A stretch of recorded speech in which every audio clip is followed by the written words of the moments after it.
do you believe that healing is important before entering into a relationship or a marriage? Do you Heal- believe that it's important? Healing from what? Yes. Are we Healing talking in general. syphilis or are we talking about emotional pain?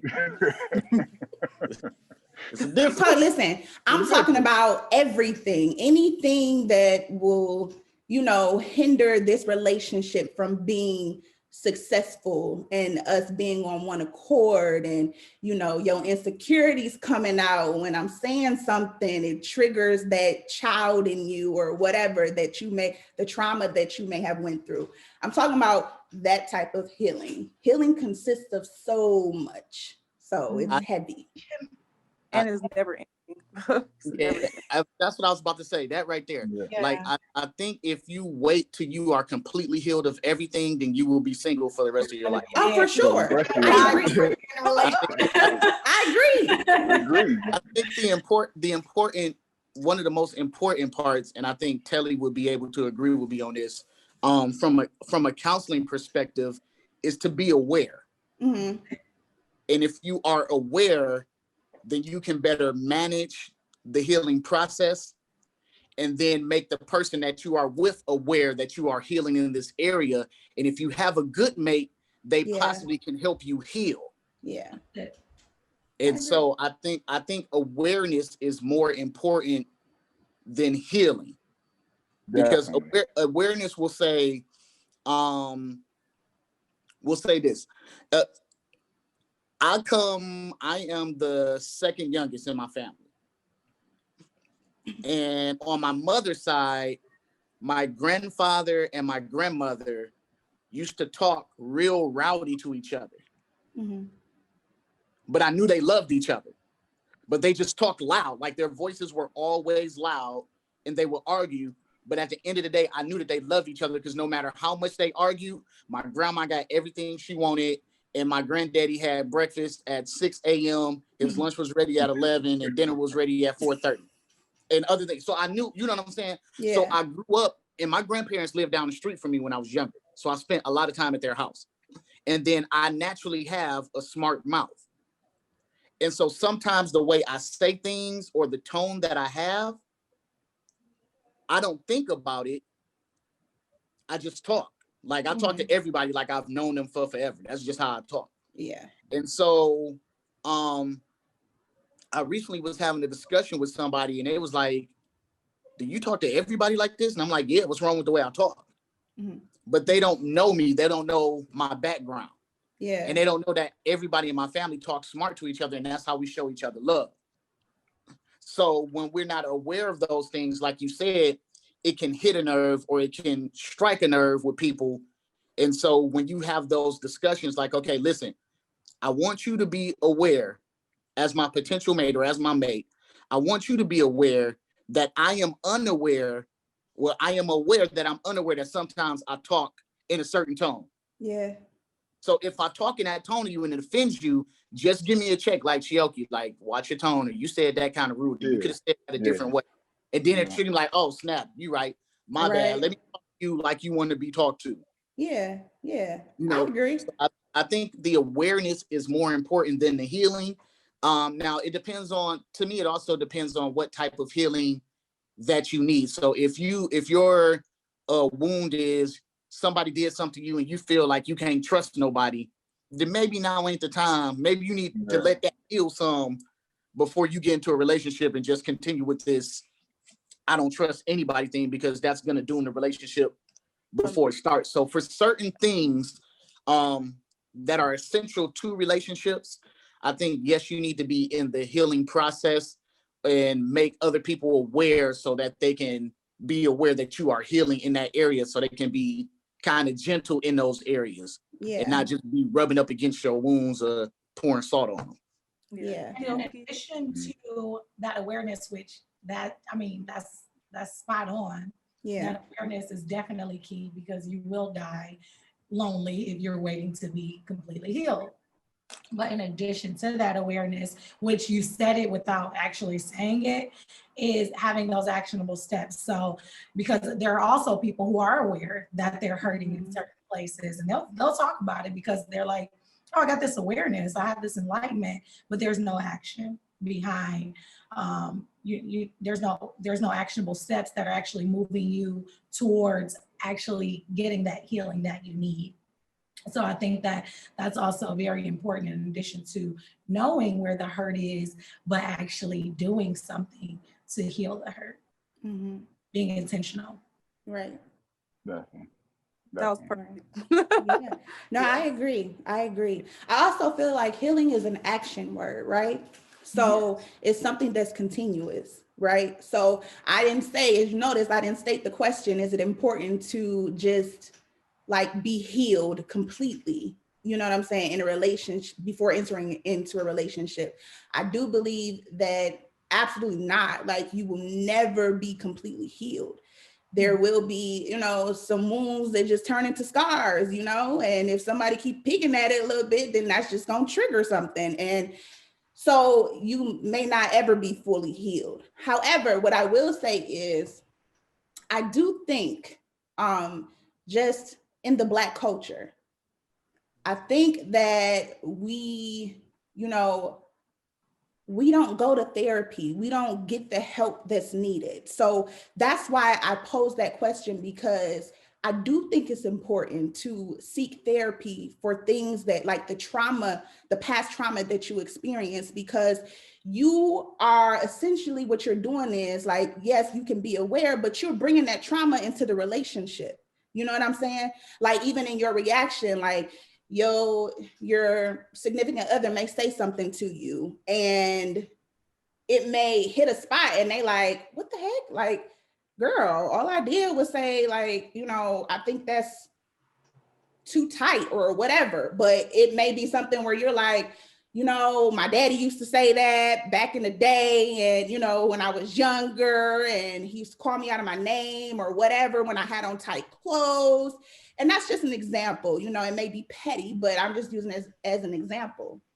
No, So that's what I mean as far as like healing. It's important to seek therapy so you can just, you know, work your way through those little things, those little triggers in your life, and also let go of that trauma, because if you bringing it into a relationship, that's just, it's toxic. So that's what I mean by that. But Yeah. anybody else got something? Oh, go ahead, Maddie. No, you go. Thank you. I'll say this: I'm intentionally single right now because I realized, you know, in my relationship, there are some things that I did not heal with, and I'm still working on that. Actually, just signed up for, you know, counseling myself. You know, counselors, you know, healers. You know, we need people to hear us. You know, but that's what I realized. I'm like, I looked at that relationship. I'm like, how can I looking at that relationship? How is this similar to how other relationships in the past ended? What was my part in this? And I realized, I'm like, I have so much trauma. Like, I'm like on defense. I'm on defense mode, like, you know, all the time, or focusing on somebody else and what they're doing instead of focusing on me. So now that I'm in this space where I'm by myself, it's just like, okay, I can actually work on me. Like, what are my interests? You know, what do I like to do? You know, so I definitely think that it's important to it's important to heal. It really is. I totally agree with that. Yeah. I knew you was gonna set me up perfect, because with all those kinds of things, like, I think about us having the ability to mess up a really good thing. Because you can meet somebody that is really, really good for you, that, I mean, on every level connects with you in ways that you desire in a partner. But if you're coming in with all these insecurities, like, you will sabotage every bit of that, and look up and really, like, I mean, if you thought stuff was messed up before, like, honey, you about to be real mad, because now you done lost out on this, you still feeling some kind of way. And I think that's one of those things that we don't think about so much, because in the moment, you know, to your point, Telly, like, I've been single for a long time. It's like a year. I've been single for a long time now, but it's been like 8 years. But but honestly, some of that time was circumstantial. Some of that time has been intentional. And now, like, in the space that I'm in a place where I feel good about being able to be open to somebody in that way and being able to date. But I've also, over the last year, I've been in therapy regularly. And Mhm. I mean, I started going to therapy just on some like, I just want to see what it feels like, because I think that, I mean, I didn't feel like I had some super large trauma to work through that I hadn't been able to maneuver on my own. But it was just one of those things of, I want to know that I'm intentionally working on bettering myself. I want to make sure that I'm showing up the best way I can, because I mean, beyond just a relationship, when we have those insecurities and we have those things that we haven't dealt with, it festers into everything. It's not romantic exclusive. It goes professionally. It goes into your regular friendships. It goes into your like every single part of our lives are impacted by that. And I think that, you know, to your point, God, I hate calling you Tifa, Ma. To your point, I call her Ma, y'all. That's my mother. But to your point, like, it's one of those things where, God, I just forgot what I was saying, because saying your real name is throwing me. It's okay. You Take saying your it was like time. intentional, how relationships, like you kind of like repeat the different things across multiple relationships. Yeah, look, I was going somewhere else with that. Well, look, I'll leave y'all with but I mean, like, look, it's just one of those things. I feel like if we don't take care of it and stuff, it doesn't bode well for us. And oh, that's what it was. The whole black culture. I mean, that's one of those things. As like, I'm biracial now. I did just find out 2 days ago I'm 31% Nigerian, so I'm Something feeling wrong with you. black right now. But no, I grew up in a different way. You know, my mom was like a Tina Marie White of white women, but it was one of those things though, like as I've gotten to know people in my adult life, most of my adult friendships are with other Black people, and understanding like dynamics with Black, what's more like traditional for Black families. Like, I'm like, you don't say this, or like you ain't allowed to have an opinion. And people be like, that's because you had that crazy white people stuff. And it's not just that. It was that thing of like, you know, I've always been in a place where I've been like empowered to be, I've been empowered, or I felt comfortable enough to speak up, or felt like right is right, wrong is wrong, regardless of whether you're an adult or a child. Like, you can be called out on your stuff. And it's like different things like that where you don't always think about that. Like, we're so used to our circle, our way of thinking, that when we come into situations, we expect everybody else to just know that. It's to Chioki's point of, you know, we gotta tell people those types of things. We gotta throw that out there. So like, if I'm crossing a boundary, like intentional or not, if it's crossed and you feel something from that, like that's not what I want. But getting that awareness. I agree. I set my disclaimers up front because I talk with passion as well.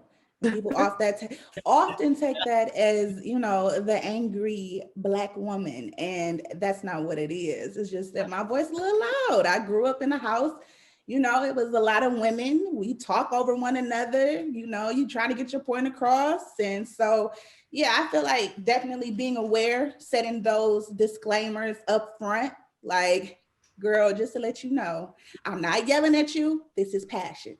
That's what I say. But sometimes people confuse it anyway, whatever. Anyway, but anybody else got anything to say?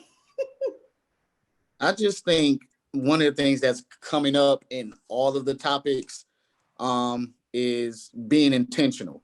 And so that's something that, like, if we're talking about relationships, whether it's romantic or non-romantic, like being intentional, especially intentional towards ourselves, because I think a lot of times when people think about relationships, it is an outward expression of like, okay, well, this is what you got to have, this is what you got to do, this is what you got to do. Right. But at the same time, being intentional about yourself. Okay, look, this is what I need to do to make this thing work.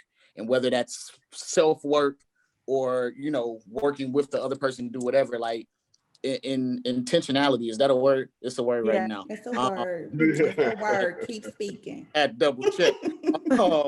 But that's key to building any type of relationship that's gonna last and that's gonna be stable. You have to be intentional with what you're doing. Yeah. Can I add to that too? Because I talk about this a lot. being intentional in the right direction. Because whether you choose to pick up a book or watch Netflix, you're being intentional. There was intent behind it. And I've had people say, it's the sorriest, response to doing something. But I've heard people say, it wasn't my intention. And I always say, that's the problem. You didn't have an intention. You went in blindly and you effed it up because you weren't being intentional at all. Right. So I definitely agree with you. And also to, just kind of stack onto that is to say, make sure with being intentional that you're moving in the direction that's going to propel you further towards your purpose or your goals or whatever that is, instead of further away, because picking up those chips is just as intentional as picking up that fruit. Yeah. Maddie, come off mute. I be reacting to stuff. So look, because I train people and I be on Zoom all the time, like I stay putting people on mute because I be like, don't want to hear it, stop, mute. So I'm so conscious of like just reacting in my own little world. Look, just think about what I'm eating for dinner tonight, and it's gonna be late. And I don't know. I'm sorry. I'm gonna be intentional about. I was in your neighborhood. You'll be. I think that's one of the beautiful things about relationships of all types, though. Like especially long-standing ones, even ones that's really quick, you just learn so much about yourself. You do. Because sometimes people can point out things to you like, did you know that you do that? Or you have a strong reaction to this, or I can't tell you this and I'm talking about a tough thing, you don't want to hear it. Different things like that. It just, and you can do the same thing to somebody else. That's just the beautiful things about relationships. You can grow with that person and you can just grow individually. Yeah, that's true. And a part of the process as far as like healing is also, like you said, is getting to know yourself. And so, being aware and also knowing when sometimes being aware is not enough, because sometimes when you're aware of something that's toxic, you probably need to change that instead of just telling someone that, oh, I'm just letting you know this is what I do or this is how I am. It's probably important to, okay, maybe just do a little bit of self-reflection. Like maybe I need to change this about myself. You know what I'm saying? But I feel like when you are healing and you find out, some of those little things about yourself, you are also able to reject something that somebody has to say about you. Like, nope, I healed from that. I already worked on that. So you can't tell me that I'm like that. So you're wrong. But, I respectfully let you know you're wrong. But so I think that's awesome. It's just a beautiful journey. Like you said, you're getting to know yourself, you're adjusting where you need to adjust, and you're keeping what is necessary, because if that makes you who you are, then that's important to keep. But the toxic, you can go, we probably need to adjust. Matt, you was gonna say something? No, y'all just like made me like think of something about just like the whole idea of like being vulnerable to be able to heal, because I think that's like the barrier that I feel like that we run into is like I mean, I talk to my therapist about basically everything, but it's that thing of like, all right, cool, like I talked to you about this, but how much of that do I take to like put in my relationships? Like, yeah, I know I can tell you this, but like, am I comfortable? Am I okay? Am I brave enough? Am I confident enough to just put it out there? Because I think that as people, I hate being vulnerable. It's annoying. It's necessary, but I don't like it. Yes. All right. It's emotionally draining sometimes, and it doesn't always work out the way that you want it to. But I think that being able to be vulnerable is a part of that healing, because if we don't open ourselves up to allow people in whatever capacity we have them in our lives to aid us along the way, like you don't know how to help me if I'm not willing to share with you what I'm struggling with. Like, and I can't read your mind to be able to speak to it, like to speak life into what it is that you're going through, because I don't know. And I think that that's one of those things that a lot of times I think that we're guilty of expecting people to just recognize like, well, you know me, so you should pick up on this. And in some relationships, I think I think it's fair to an extent, but I think that it's one of those things like we have to consciously make sure that we're letting down those guards and those barriers to allow people to be there, to allow healing to happen, and just putting ourselves out there as it can be. Yeah. And so, you know what? That's a great point, because that brings me to my next question. Is vulnerability a luxury to you? necessity. So, Yeah, it's mandatory. okay. So I'm gonna have y'all answer individually. Is vulnerability a luxury? Tell me what you feel it is. Go ahead, Talion. I'll let you have this one. Okay, just speaking from personal experience, something that I have struggled with, and I'm still, was getting better. We all growing. Is perfectionism. So one thing about perfectionism is like you want for people to, to see you in a certain way, right? And if as far as like, how the way you look or how the way you act or anything like that, that's something that I've grown up. That's something that's been ingrained for me from how the way I was raised. And I'll never forget, I was looking at reading an article, and it was like, well, if you're acting perfect, how can people connect with you? Like they don't really know who you really are. You're not making yourself vulnerable so they can really, know you on your highs of highs or your lows of lows. So I think a big part of vulnerability is trust, because you can't really open yourself up to everyone,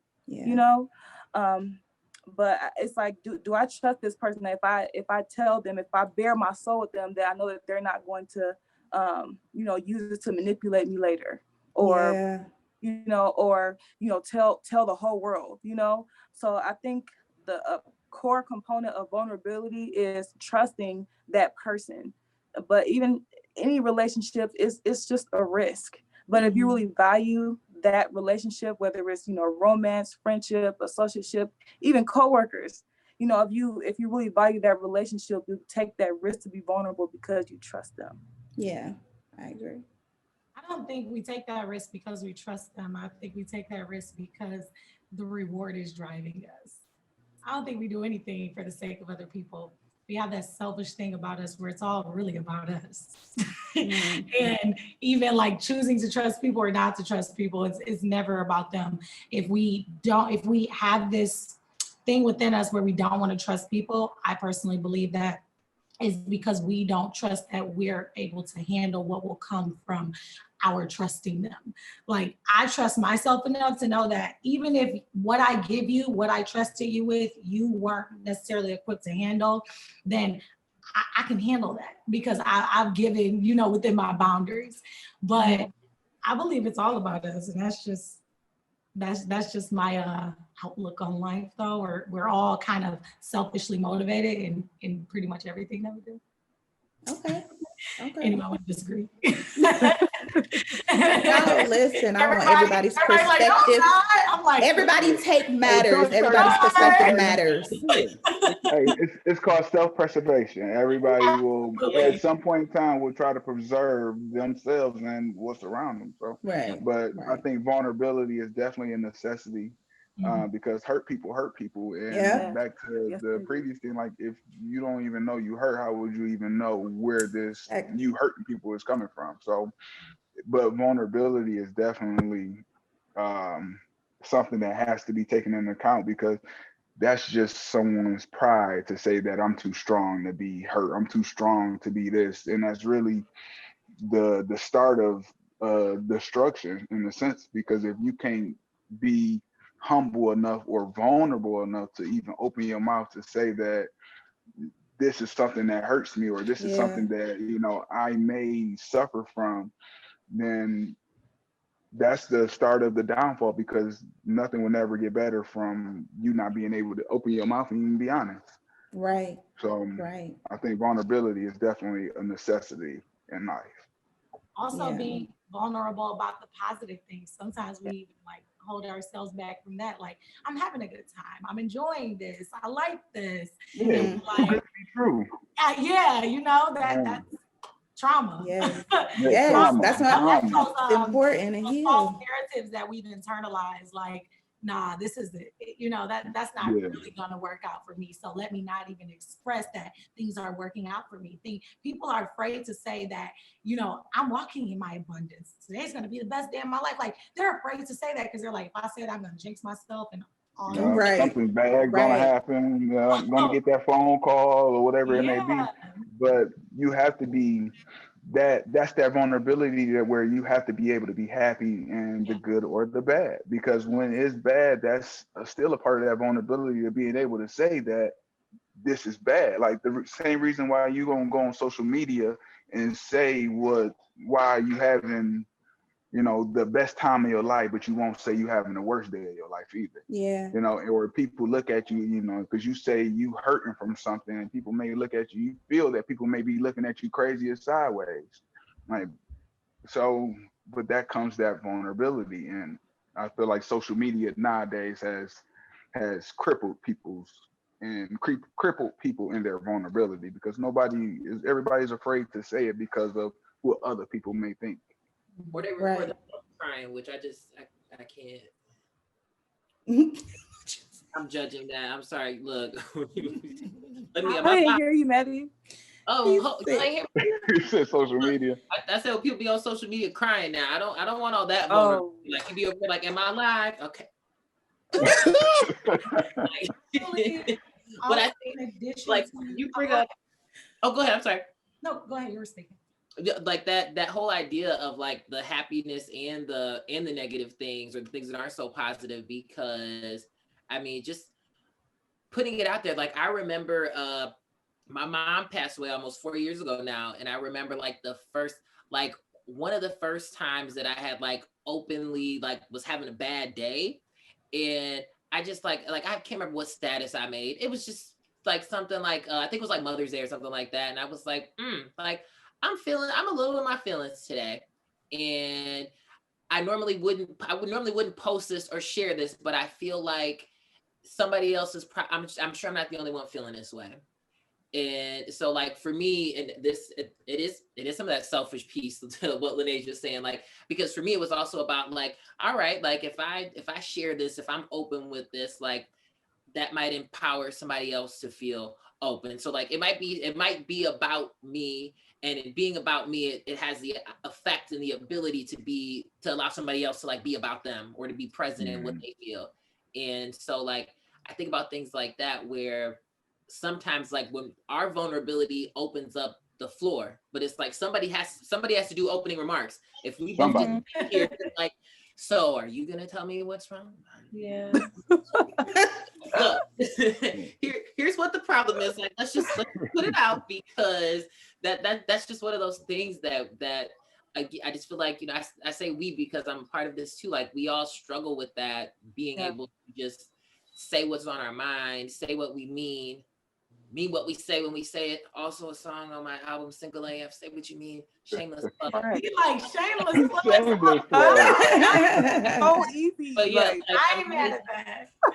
Really that. It's like making sure that we have to be the example, take the lead sometimes to get what we want, and not be too afraid to be the one. And sometimes it works, sometimes it don't, and that's risk. It ain't nothing in life guaranteed besides being 31% Nigerian, paying taxes, dying.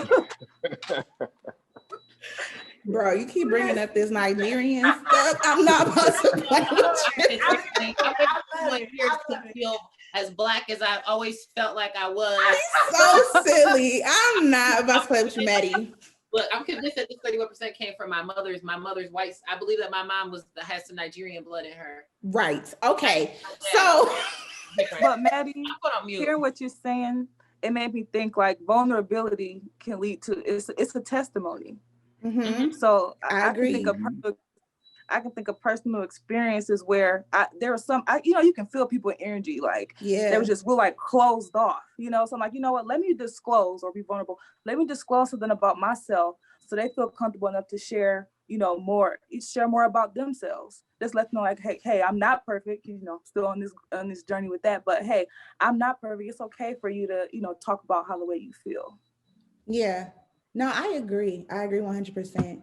And I will admit, I wasn't always the most vulnerable person. Like it took me a minute to get there. I kept so much inside because I was just afraid of, I don't know, how people may take the strong person showing emotion, kind of like what you said, Daryl. Like, I don't know, because I've always been the strong friend, the strong child. I've carried so much. So as far as like showing people that I can be vulnerable, to me, at first, I did view it as luxury. Like if I showed a vulnerable side to you, like you should be happy because that means I consider you, to be a person of, I don't know, like that I hold to a high regard or what have you, and that I have a close relationship with. But, when I discovered that vulnerability is not any way, shape, or form, like a way of saying that you're weak or anything like that, when I figured that out, I was letting everybody have it. Like, hey.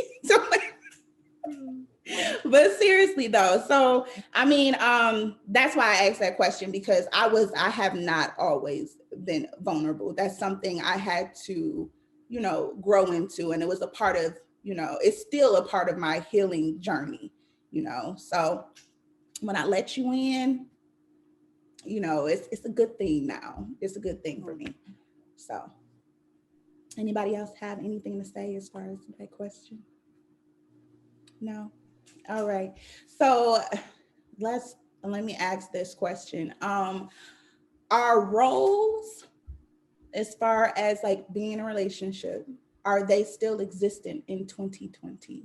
Like, how do you feel about that? What's your take on that? Like, yes. Should the man be taking out the trash? Should the woman be cooking and cleaning? Look, I think you should stay in your lane.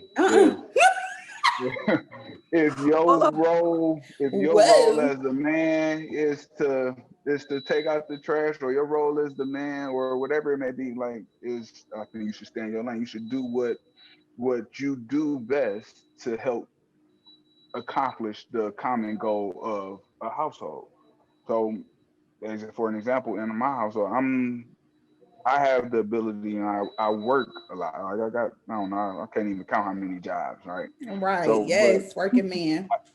But I feel like I could do that better than me being at home, because I'm not a homemaker. I'm not a nester. I don't like. I never. You won't catch me cleaning baseboards. But that's something that Jay does, right? She's a nester. She catch those nooks and crannies that I never even think about. Right? Mm-hmm. But my whole mentality is different. So my role, because of naturally how me and her are, is to provide. Hers is more so to take care of the home, but not to say that she shouldn't go to work and she shouldn't do this and she shouldn't do that, because I'll help her. I'll stay home. I'm home with the babies a lot of the days. I'm here cleaning up, washing dishes, cooking clothes. So I'll never say that as a woman, she shouldn't go to work and she should only stay home and have my babies bare feet in the kitchen. That would be disrespectful. But at the same time, that's not my life. I can't be home cooking, cleaning all day, because it won't get done to the standards that she would want it at. It would just be the way I see it. But stay in your lane. So I go to work. And I chip in and I do what I can do to help out to achieve the common goal that we have in the home, is stability and peace. Okay. So okay. I respect that. That is the peace. I respect that. Anybody else want to weigh in? I agree. You agree? I mean, it was well said. Yeah. I think that it depends on the couple, or like the relationship, because some people, they like that homemaker breadwinner model of, living. For me, when I look at past relationships, it's been more so like I guess you could say more like androgynous. But like, I don't like to, I don't want to say I like to cook. I can cook, but I do not like to wash the dishes, you know, stuff like that. So I'm like, okay, well, if I cook, you wash the dishes, you know. I'm not really the type to want to stay at home. There are some people that want to be either stay-at-home mothers or fathers. I just think it's like roles are constantly negotiated in a relationship.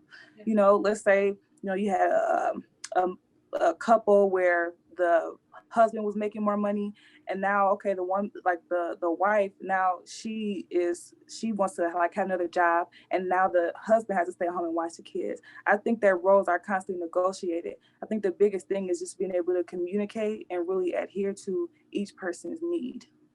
So I don't think that just having a set specific role applies to all relationships. Right. I agree. Or even your one relationship, like you said, throughout the entire time, it'll change. Yeah. Yes. Well said. Yes. I'm gonna be a house husband so bad. Curse. So bad. Like I ain't playing. Look, so I took a couple of days off work just to be with my daughter and do the online school stuff. And like my daughter, that's my nigga. So like I love being with her. So if I could be at home with her all day, I definitely would. But life don't dictate like that. But like everybody was saying, like I really think in any partnership, it's important to discuss what those roles mean to you and what roles you absolutely want to stick to, or what roles you would want the partner to absolutely stick to. And not only the roles, but what those roles, and we kind of touched on earlier, what those roles mean to you. Like my definition of this role, okay, if I'm saying I'm gonna be a provider, that's my role in relationships.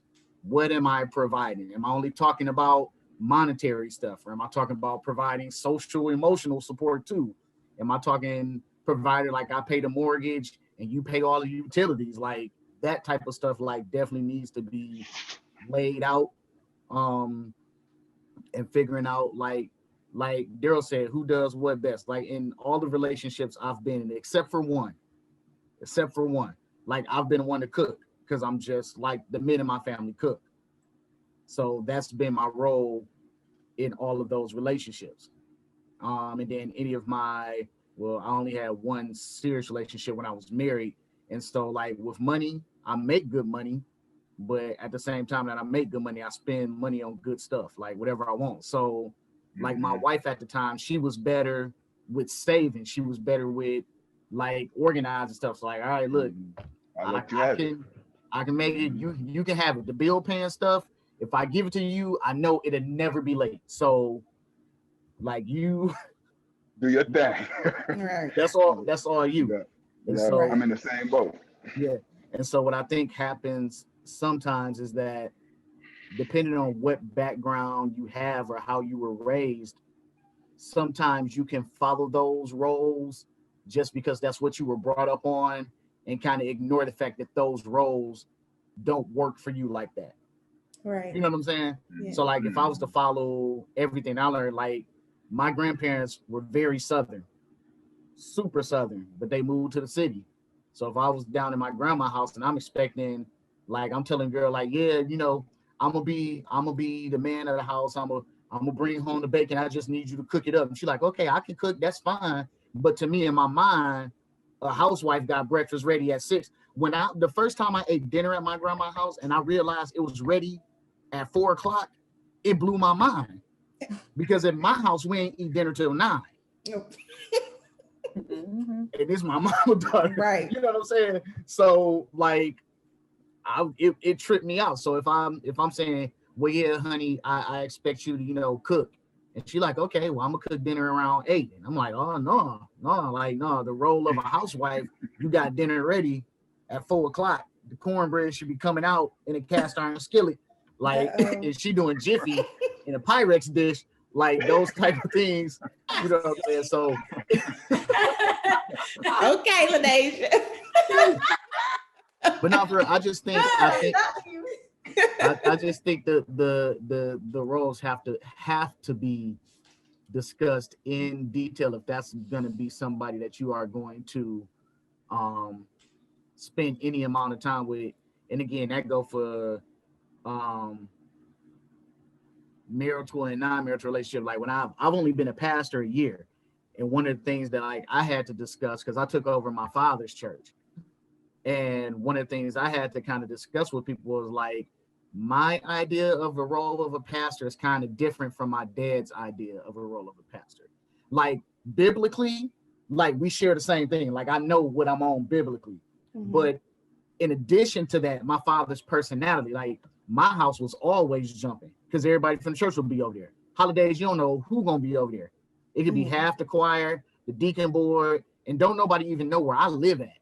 So I'm like, if y'all expecting me to play the role of pastor like my father played it, then y'all gonna be disappointed and upset because y'all not gonna be over my house. Like I just don't like people at my house. Like that's just, you know what I'm saying? Real. Like, you just have to.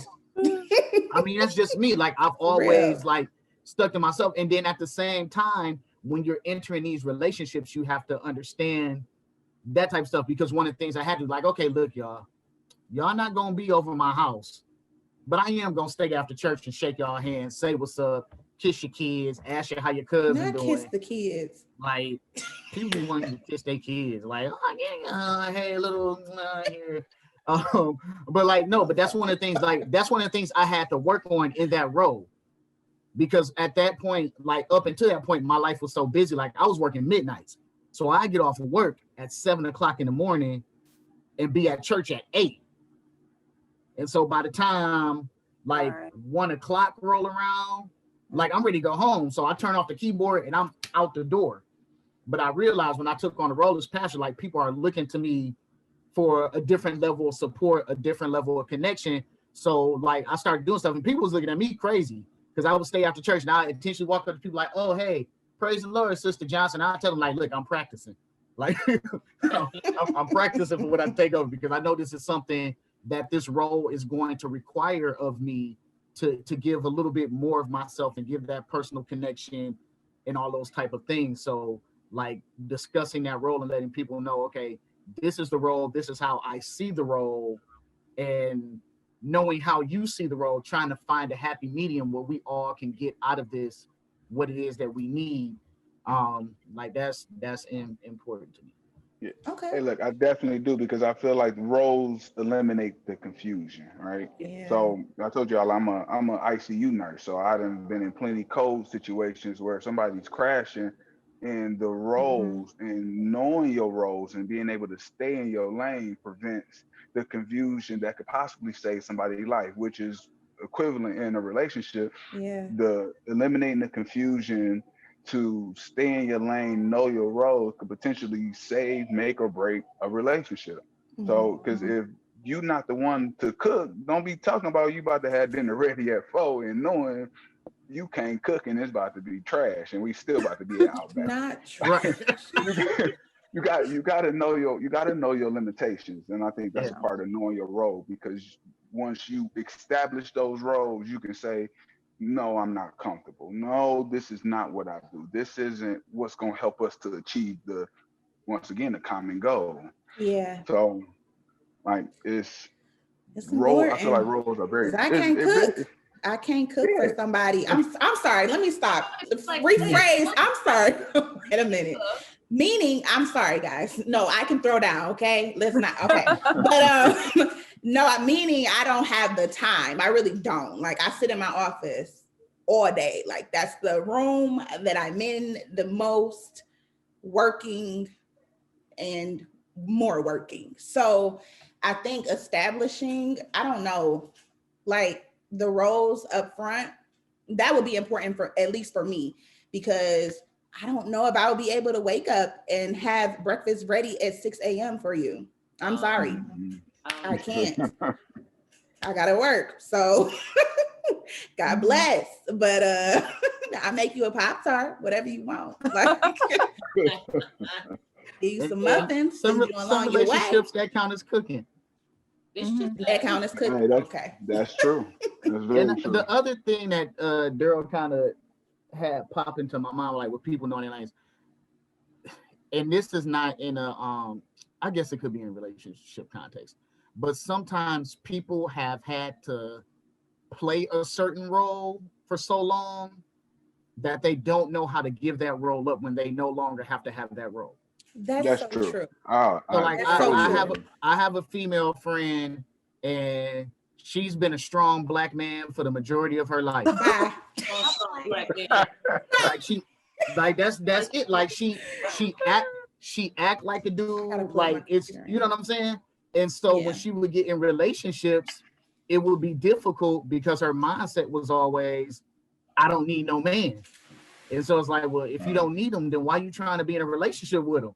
And like, so it took her time to realize, okay, like maybe I should back down a little bit if I want this relationship to work, because I don't always have to take the lead. You know what I'm saying? In every other area of her life, it worked. Like taking the lead worked, and just being in charge and like being the boss and like, hey, shut up, you gonna do this, this, and this. Like it worked. And so like in certain areas, like you have to learn how to back down from that. You know what I'm saying? Like even for me, like it's certain things I had to learn, like, okay, let me loosen up in this area. Like I don't have to do all things, and I don't have to be all things. And then that released me to kind of have stress lifted off of me that I was sleeping on myself, because I'm like, I got to do this. I got to do that. I got to do this. You know what I'm saying? That's one of the things that I had to learn. It didn't take me long to learn it. But when I first started counseling, like, okay, my office hours are from 9 to 5. So I listen to people problems all day. So when I get off, like, okay, anybody else that want to throw all their problems on me and get free sessions, like, I'm not in that role right now. Like I can't play that role for you, or I can't be in that role for you right now, because like I need some time to myself. I need some time to recharge and do whatever it is. So yeah, that's also boundaries too. Most importantly, yeah. But you know what, starting a new business or trying to, step into some new role, a lot of times those boundaries are non-existent, because I did the same thing, man. When I first got into real estate, and I was answering phone calls, emails day in, day out, man. I get off one job, now I got to go to another job. I'm still trying to answer emails here, answer calls there. And it's just like, it cut into my for real personal time. The whole reason why I'm doing all of this. So it took me to be in this type of roles to be like, you know what, let me for real take some time to cut all this other stuff out, because it's just gonna burn me out and I ain't gonna be doing none of it. So, I think I read a book, 7 Habits of Highly Effective People, and they say you have to take time to sharpen the saw. What's the point of going out and cutting all these trees down? You working extra hard to cut all these trees down. Yet if you would just take time to sharpen the saw, you can cut these trees down a lot more effectively. So I say that in saying, if stepping into these roles, if I take time to sit down and actually cherish what I'm doing all this for, when I come into these roles of a realtor or as a nurse or as an investor, I can actually put forth way more effort, focused effort into making these things happen, because you take time to take care of yourself, because otherwise you're just going to burn yourself out. Burnout is real. Yeah, yes, it is. Absolutely. And the last thing I want to say on this, it don't happen to me, it be happening to other people, but like everybody has their idea of what a role is. Yeah. And so if you're not careful, people will overlay or project their idea of what a role is into your relationship, and it'll mess you up, because this is what the roles is to them, and then they looking at you, oh, your wife don't cook, like, oh, I wouldn't take that. You know what I'm saying? If you're not careful, or if you're not stable enough, you like, yeah, I ain't got to take this. And now you divorced and hungry. Now you hungry, right? Divorced and hungry. Now you hungry and lonely. Hungry and lonely. Listening to somebody else. Hey, look, who also hungry and lonely. So right, exactly. I had to step away for a minute, but no, I agree with you, Purse, on being the strong Black man, as you put it. But like you said, as far as giving that role up, because you have had to play that role for so long. But I don't know, even when giving that role up, I don't know if I would be able to as far as the traditional role of a wife, just be a stay-at-home wife, not have a job, you know, and just cook, clean, and that's all I do. I don't know if I would be able to do that. Like, I like having a job. And the reason why is because I feel like whenever like we get into, like, I'm speaking for the future because I'm single. But either way. Oh, send us somebody, Lord. Lord, we're coming to you right now. But no, seriously, time, Lord. whenever my husband does come, the reason why, you know, I would like to keep a job and, you know, steady income coming in is because if something happens to where he loses his job, I need to be able to take on that weight. And I don't mind doing that. Reason being is because I need to make sure we straight. We married into this. We said for better, for worse. So that means that I'm gonna take on that weight for the time being until you get back on your feet. But like I said, that's not all women though, because some women would just up and leave. Like, oh, you done lost your job? Okay. Well, I'm about to pack my bags. You have a nice life, you know? So, but for me, I think that's for me to step in as your wife to take on that responsibility to provide until you get back on your feet. And it's not in any way, shape, or form trying to step on your toes, trying to knock what you do, trying to, you know, exclude you from being head of the household or whatever. But it's just me letting you know that I got your back. So I think, I don't know. Yeah, that's my take on that. You know what though? A quick point though, because I, as a man, I love the fact that my wife can compliment what I do, but at the same time, it took me to let my pride down to let her be able to, I ain't gonna say let her be able to, but to have her be able to step up in those times when I was down, because I done had some rough spots and where I wasn't working and I wasn't able to provide the way I wanted to. I wasn't able to do the things that I felt I should have been doing as the man, but she was able to step up and help me. So, but me letting my pride down to say that I don't have to do it all the time. Yeah. But really, like I said, like it helps. It gives that environment some air to breathe, right? Because otherwise you can be choking it off and then you just up, you know, a bad space with no survival, no lifeline to get out. So pride is something that most of us men, I feel like, I ain't gonna say most of us because I don't really know, but I know I've had a issue with letting my pride or my ego control me, or to say that this is what I should be doing and I don't need this, and as a man I can do it all the time, but you can't. Right. It's impossible. Good, Daryl, because I was just about to say that. Like, I think that the idea of roles is good in the idea of like setting expectations and being able to make sure that everything that needs to get done gets done. I think where it gets a little troublesome at times is like that societal piece of like what those expectations put, because like, I mean, look, the strong black man, I think that stuff is funny as heck, especially like, because like when we talk about like what you're supposed to be, like that's what you think about. Like, you act like you don't need no man, that's why no man wants you.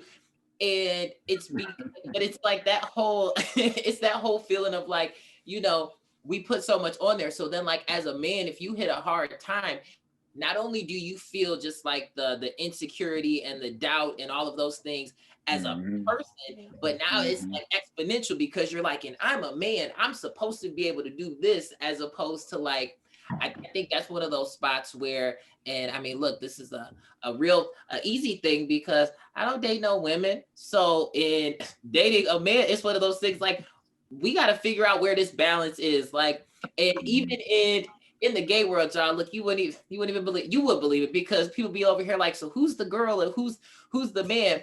Because like we put so much weight on like this action is equivalent to like this gender and to this person. And so then like, you know, Chioki's like, he cooked in most of his relationships. Like, and somebody's like, well, you're a man. Like, what kind of wife are you that you don't cook? And it's like, why can't this man just sit here and his wife? Well, right. So I think it's those types of things of like making sure that we aren't boxing ourselves in, because I think by all means, like, play to your strengths. Like, if you can't cook, like, fall all the way back. All the way. All the way back. I ain't got time. I'm real particular. Like, is burnt. But don't feel like, because I think like that starts to breed those feelings of like inadequate, because now I'm like, as a man, I can't do X, Y, and Z, or like as a woman, I can't do X, Y, and Z. And it's like, who decided that that's what you have to do? Like, because your grandparents did it, you know, your grandparents also couldn't vote. Did you decide that we're just going to stick with that? You know, that they grandparents was working for some white man. Are we just going to like stick with that? I'm feeling this Nigerian thing, y'all. Like, there's only so my brother.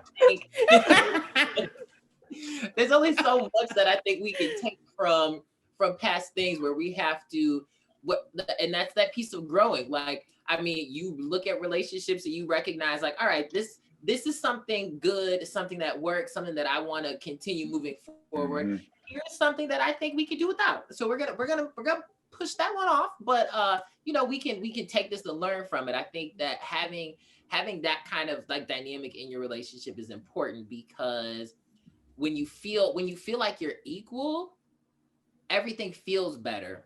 Like if it feels, you know, if one person is like responsible for paying all the bills, something like, and that, again, that can work in relationships, but like now as the person not paying the bills, like, is that breeding some insecurity in me of like, well, now I can't speak up, or I can't do X, Y, and Z. Like, I think it's important to make sure that within those relationships, within those roles, that we feel equitable in that, because if we don't, we start getting to like that weird, that power shift. You start resenting people and stuff, and it's like, I didn't know that you didn't want me to do this or want me to do that. So I think just making sure that whatever expectations we set, like, that's cool, being flexible to allow us to grow in different spaces in different ways, and just take the pressure off. Like, I don't care what society told you're supposed to do. Society is trash.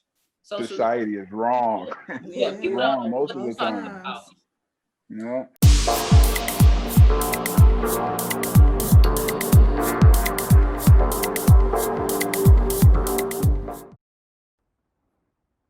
All right, y'all, and that wraps part 2, Battle of the Minds. I hope that you enjoyed it just as much as I did. Be sure to tune in Tuesday, January 19th at 7 p.m.